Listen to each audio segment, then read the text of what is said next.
kidnapped a couple of times in Gaza subsequent to doing this. I mean, so it's not all peaches and cream over there. I know you thought Gaza Strip was all peaches and cream until I told you that. But you know, the kidnappings always end well so far.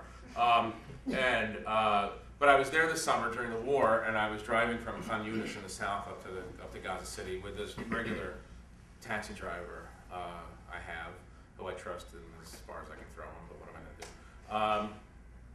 And all of a sudden this car pulls in behind us with 4 guys. You can see the weapons, the AK-47s between their legs. You see the barrel.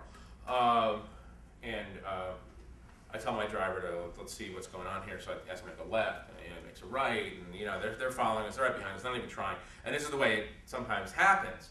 You know, they'll run you into something, or they'll have another car come and stop you, and you know, and I'm having all these like incredibly banal thoughts, including like, you know, guilt-ridden husband thoughts, like, oh, I better call Pam and tell her that I'm not coming home on Tuesday, you know, and all this kind of stuff. But I decided to call one of these prisoners of mine, who I predicted correctly, got out of prison and rose in the Palestinian government and became the head of one of the secret police services.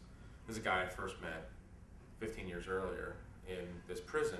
I called him because I trusted him, and I wanted someone on that side. I didn't want just the Israelis to know that I was being kidnapped, because that's going to have limited utility. I needed some friendly Palestinians to know, assuming that there was such a thing as a friendly Palestinian. So I called him on my cell phone, and I said, look, we're being followed, here's where I am. Gave him like a sort of a kilometer marking on the road between these 2 cities. And I think I'm going to have to be kidnapped, so can you start the process of getting me unkidnapped? And he said very calmly, he said, don't worry about it, you're okay. And I said, and I got agitated, and I said, I'm not okay.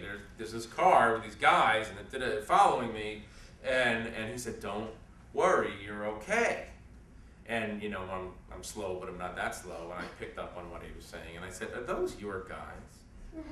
And he said, I told you, don't worry about it, you're fine. And I said, this is a guy who spent 17 years in jail. I mean, he used to be a bomb maker for the PLO. And I said, man, you are so sweet. That is really nice. And that's really nice. Now, like, I wasn't going to call these guys. I wasn't going to call these guys off, because obviously if my friend put them on me, it meant that there was something going on.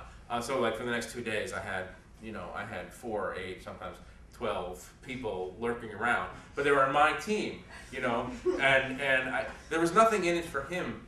There's no particular reason for him to do this, what he did, except personal friendship. And I thought, and I derived some meaning from that. I don't know if I derived too much meaning from that, but I also am afraid to derive too little meaning from his actions, which helped save my life.